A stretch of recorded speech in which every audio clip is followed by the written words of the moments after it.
Hello दोस्तों, में हम लोग जानेंगे इस कंपनी के बारे में। तो इसका वारंटी देख सकते हैं हम 6% के पास इस कंपनी ने रिटर्न दिया है।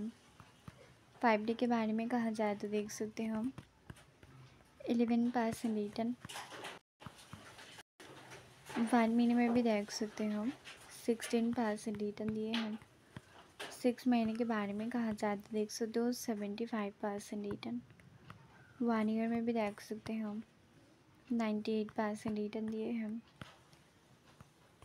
5 ईयर में देख सकते हो 205% रिटर्न। 1 डे भी देख सकते हो रिटर्न दिया है। अच्छा खासा ग्राफ भी देख सकते हो ऊपर है। मार्केट साइज वगैरह कुछ भी नहीं है। हम मार्केट ओपन हाई लो देख सकते हैं हम 52 एक हाई भी देख सकते हैं हम 52 एक लो देख सकते हैं हम। तो आज के लिए इतना ही काफ़ी। मैं god bless you, good bye.